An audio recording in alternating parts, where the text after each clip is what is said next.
today's lesson 2, is about imperialism in the Pacific. So if you recall, last time we talked about imperialism and how it means that different countries are trying to get very involved in and control at least the economics, if not more, of a country for their own good, right? Something that they want to get out of it. So in this case, we're talking about the Pacific Islands, okay? So America especially had an interest in the islands of the Pacific because they want a way to stop, a place for their ships to refuel, and stop on the way to go to Asia, okay? And we have already been trading with China, and so we're interested in increasing that trade with Asia, and so we need those like stepping stones, they call them, right? Stopping places. All right, so Seward, remember, the Secretary of State, has been very interested in helping us expand, and so he acquires the islands of Midway, they call them, the Midway Islands in the Pacific, and that's great, but we decide we need more than that, okay?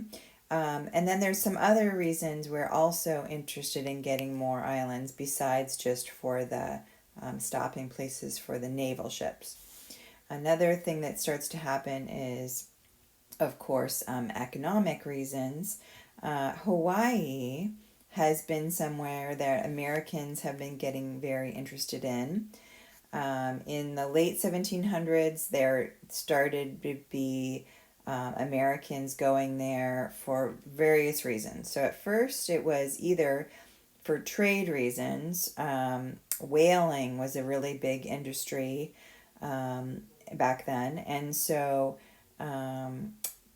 they would want to make money, right? They went there for money reasons, the merchants. And the second reason is some people would go there to convert others to Christianity, right? So they're missionaries. All right, so those are the two reasons, and they've been doing that for a while. And then in the 1800s, someone figures out that sugarcane grows really well in Hawaii because of their climate. And so the people in Hawaii originally maybe came for missionary work or for that whaling industry, but now they start setting up these sugar plantations since sugar grows so well, and you can get a lot of profit off of selling sugar. So more and more Americans are buying land and setting up these huge sugar plantations. And so for financial reasons, they are buying up the land, and they want to control what happens there in Hawaii. Now, the queen who takes over in 1891, Liliuokalani, she does not like that the Americans have become so powerful in her native Hawaii, and she wants the natives to take it back, right? She doesn't like that the power shift seems to be with the Americans. Well, so she's very critical of that, and of course the Americans are seeing her as a threat, right? Because she might be limiting their control of what's happening. So they overthrow her. They basically forcefully they kick her out of office, basically, and they set up their own government. And this is called a provisional government, meaning it's just temporary. Okay? And really, they don't want to, make Hawaii its own independent country or anything. They're Americans, so they're hoping that the United States will make Hawaii part of the United States. And that's called to annex something. Annexation is when you add on something. Usually that's talking about land, right? Like countries putting a new place, in this case it's an island, into the United States. The word could be used more broadly, though. Like sometimes they talk about an annex, meaning something added to a building, right? It was an add-on. Okay, so you should know that word. That's a good word to understand. So anyway, so Liliuokalani was trying to, stop this. She really tried to appeal to the Americans in the U.S. government and say that, that's not okay. You're using, you know, um, even there was some military. Um, did we get involved militarily, which seems kind of wrong, right? To involve yourself in another country's affairs, to defend our American, merchants and their rights economically. Did we also trample on the Hawaiians' rights as being their own, country, right? So anyway, the president, Benjamin Harrison, he doesn't listen to her, and he says, no, we are going to try to annex them. It does not pass in the Senate, though, so it fails, right? Not everyone agrees that we should take Hawaii into America. Um, and so they say, okay, we're going to have to. Um, uh, it didn't work while Harrison was in office, and the next president is Grover Cleveland, and he says, "No way are we doing this. This is terrible. It's disgraceful. Um, I can't believe that you guys before me, right, like let the government use our Marines to help with this revolt to take over, right, the Queen's country." And so he thinks it's terrible, and he says, no way, we're not doing that. So now they have to just wait. And they wait until the next president, William McKinley, and McKinley is more on the favorable to annexation of Hawaii. So he says it's fine again, and Congress does approve it this time. So in 1900, the U.S. got Hawaii as a territory, and then eventually becomes a full state. So that is the story of how we got Hawaii. It's not a very nice story for the native Hawaiians. Okay, and then the other islands I want to talk about are the Samoan Islands. Okay, Samoa, these islands are out in the Pacific, right? And we had made a deal with them to build a naval station so our ships could, dock there. And we were trading there, and so were some of the other European countries like Great Britain and Germany. And it was fine at first, but then, of course, the European countries and the United States are all like wanting more, and there's a lot of tension, right? Because they're all competing for the same area. So they decided to have a meeting in Berlin, Germany in 1899, and the three main powers meet. They do not invite the Samoans to the meeting, and at the meeting, they just decide that they're going to take over the different islands. They gave the United States and Germany split them up, and Great Britain said, we won't take those, but we want some other islands in the Pacific, and you guys can have these. And so they basically split up all the islands amongst themselves. Again, not, who knows if the Samoans wanted to be taken over, right? But so they did, and the U.S. Took that territory. Okay. And then we need to switch over and talk about China. So China, like I said, we were already trading there, but many other European countries, or also Japan, got very interested in China. China had a lot of different resources that people wanted, and it was weak. It was easy to take over because they did not have they couldn't really resist.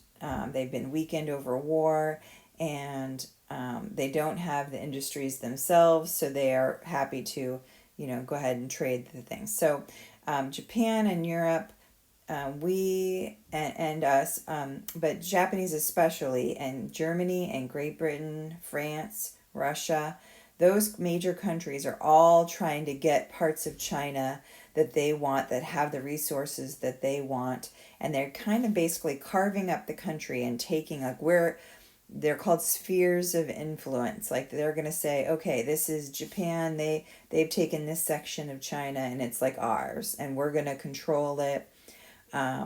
And a lot of the different countries are not happy with each other, and they're like competing to get control of parts of China. Okay, and this is going to lead us into World War One later. Okay, so the U.S. doesn't want to be left out of all this, and they um, proposed something called the open door policy. The Secretary of State at the time was John Hay, and he says, oh, we should all be allowed to trade within each other's areas or spheres of influence. And of course, the other countries are like, yeah, no, we don't really care about you, right? We have our area. We're not interested in like an open door policy of trade.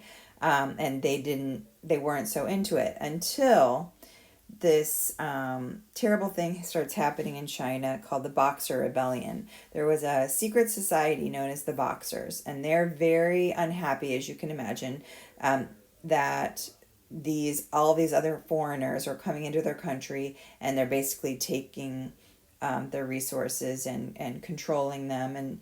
And they didn't like all these foreigners like basically deciding things for them, and so they actually rebelled, and there were all these killings of foreigners, and they had to like send in troops to actually stop it. And so it was, a really terrible time in China. And so then the foreigners all decided maybe we should kind of work together a little bit more to work this out. And so this time they made another open door proposal, the US. And this time they said, we're all going to work together, but we're also going to like leave China independent. We're not going to totally carve it up, but we're going to like, still have our economic deals and like figure it out together. So it's not so, dangerous or violent. Okay. Now, of course, some listen to that more than others. Japan and Russia, especially Japan, were not so really into the open door idea or being as cooperative. They more were going to do what they wanted. So Russia and Japan end up getting in a war called the Russo-Japanese War. Russo meaning Russia, right? And they were having a fight over Manchuria. So they weren't, into the idea of like it being open for anyone to trade. They wanted control of it because Manchuria had particularly good resources that they wanted. And so they get in a war. Roosevelt decides he's going to try to help solve the problem, and he invites the leaders of both countries to Portsmouth, New Hampshire for a meeting. So they come over to the United States, and he helps like try to work out the conflict, and they do end up signing a treaty called the Treaty of Portsmouth, where it was signed. Remember how they often name the treaties of where the meeting is, right? And it does solve that conflict for now, although things are still not like happy, and Japan is still not, gonna give up, and it's still building up its navy and wanting to do more. They're not just gonna go away. Okay, and so the U.S. and Japan start or have been having conflicts, and remember that there are quite a few Japanese people living in the United States by this time, but remember how people are not very open to foreigners, right? And we skipped ahead a little bit, but again, remember there was all the industrialization and all the foreigners coming to work in the United States as we expanded. There was a lot of discrimination against foreigners of all kinds, right? And so Asian students started getting discriminated against in San Francisco. In 1906, they actually passed a rule that said that they had to be segregated from white students. And there's like a lot of bad blood going on in the West Coast against Asians. So they make a little agreement where President Roosevelt will try to get them to change that policy. Japan, even though things are kind of tense, they do make something called a gentleman's agreement, meaning that it was A gentleman's agreement is usually called that when people make an agreement like by shaking hands on the side. It's not like a big official treaty or something. And basically, Japan said they would try to limit how many immigrants they allowed to come from Japan in kind of exchange. Now, of course, that does not mean that they're getting along and all happy about it. So things are still pretty tense between America and Japan. And one of the things Roosevelt does, even though people are saying maybe we should like go to war with Japan, we keep having all these problems, and they're building up their navy. We're going to have issues. Roosevelt didn't want war, but he did send out our fleet called the Great White Fleet of 16 battleships, and he sends them around the world on purpose, and they stayed pretty close to the coastline on purpose to show everyone our military strength, right? And kind of like, don't mess with America, right? So that helped for a little bit to, you know, force Japan and other countries to like not get in conflicts with us right now, because you're right, they're intimidated kind of by our show of naval power. But of course, that's not going to last, and we are going to end up getting drawn into war eventually. We'll get to that.